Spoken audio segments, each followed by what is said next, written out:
Did you know that one of America's biggest mass murders was done by accident? Well, sort of. So there's this guy, Julio, and Julio's 36, he's a Cuban immigrant living in New York City, and one day in 1990, his life starts falling apart. Cause he's at his job at the local lamp factory where he packs boxes, and suddenly, bam, he gets fired. And if that's not bad enough, he's also having problems with his girlfriend, this woman, Lydia. And he and Lydia have been on and off for about 7 years. And it's just not working anymore. Because Julio's all controlling and he's always demanding that she quit her job for some reason.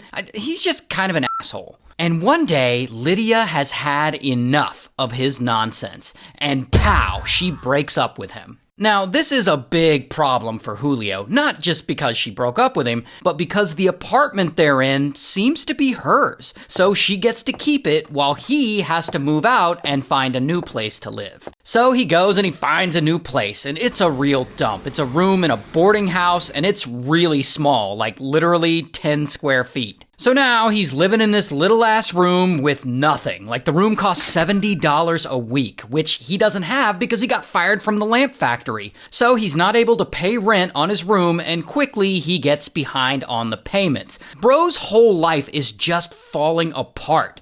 But he doesn't go and commit mass murder just yet.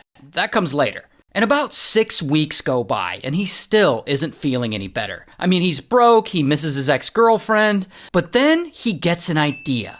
What if Lydia were to agree to get back together with him? I mean, that would certainly make him feel at least a little better. I mean, maybe if she got back with him, then he could start to turn his life around. Here's the problem with that, though. Lydia is done. She doesn't exactly want to see him.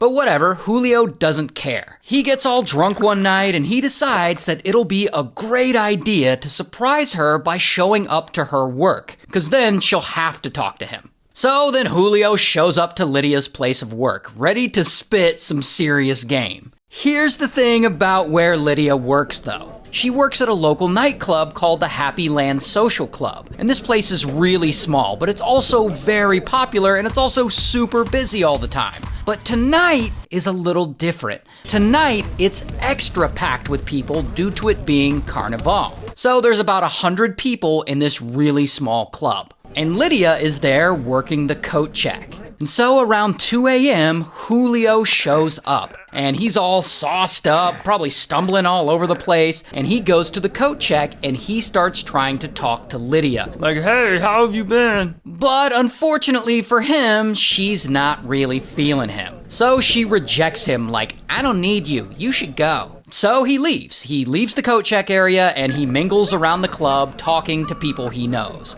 About 40 minutes later, he comes back to the coat check area and he starts trying to riz her up again. And he's like, I know you have a boyfriend now, but doesn't matter. You and I till death. Which is just a creepy ass thing to say to your ex. Regardless, Lydia is still not feeling him and they start arguing again. And he's just not leaving her alone so she can get back to work. But then a bouncer notices, and boom, he finally steps in. And he's like, okay, bro, let's move it along. And Julio doesn't like this, so he starts arguing with the bouncer. But whatever, the bouncer escorts his drunk ass outside and tells him to leave. But as Julio's leaving, he turns back to everyone and he yells, I'll be back! I'll shut this whole place down! Which is exactly what he's about to do.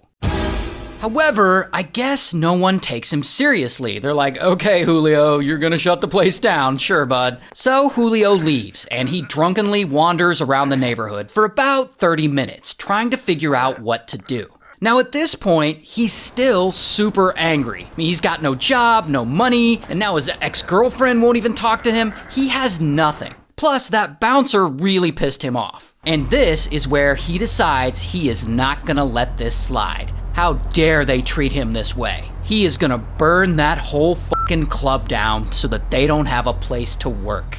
So he walks to a nearby gas station and he gets a plastic container like a jug and he fills it up with $1 worth of gas. Then he walks about 3 blocks back to the club and he low-key pours the gasoline all over the floor right at the threshold of the front door. Then he lights a couple of matches, tosses them into the puddle of gas, and bam, a small fire has started. And then Julio quickly leaves as this doorway starts to catch fire. Okay, but here's the thing about Happyland Club. The club is mostly upstairs on the second floor. So when you open the door to enter the building, you immediately see a rickety old flight of stairs. And so really quickly, this fire spreads from the doorway to those stairs. And it grows, and it grows. And soon it's blocking off the entrance to the place. And there's no way to get out. Now, there is actually another exit to the club. However, the owner has padlocked it because I guess he was tired of people sneaking into the place to avoid the $5 cover charge. Anyway, so boom, this fire is now blocking the only exit, and it spreads through the building quickly, and the place fills up with smoke, and there are no windows. So people in there, they start coughing and suffocating. And some people realize what's happening, and they're like, oh shit, and they start to run for the exit. And the DJ spots what's going on, and he stops playing the music, and he yells for the crowd to escape. And pow, everyone panics, and this creates a huge chaotic rush as the whole club tries to stampede down the stairs through the fire to get out.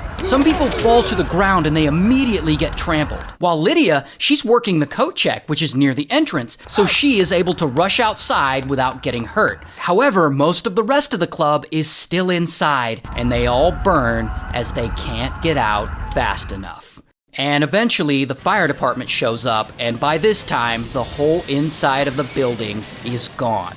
And only 5 people, other than Lydia, make it out of the club alive, while 87 other people die in this fire. Meanwhile, Julio goes back home to his little room and he lays down in the bed and he passes out, still stinking like gasoline. And no one knows that he just unalived 87 people, which at this time in 1990 is the record for the biggest mass murder in the country.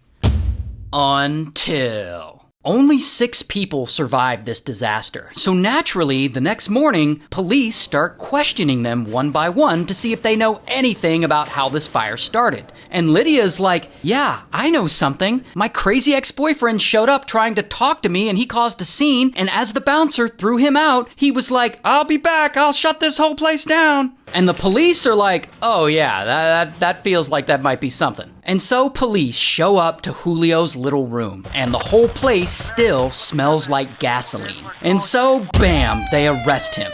And I don't have a mugshot of him, but here's a picture of him in custody surrounded by reporters. And so he confesses, and he's found guilty on 87 counts of arson and 87 counts of mass murder, and he gets sentenced to life in prison. And so yeah, apparently he wanted to burn the club down, but he wasn't necessarily expecting to murder all of those people. That is wild.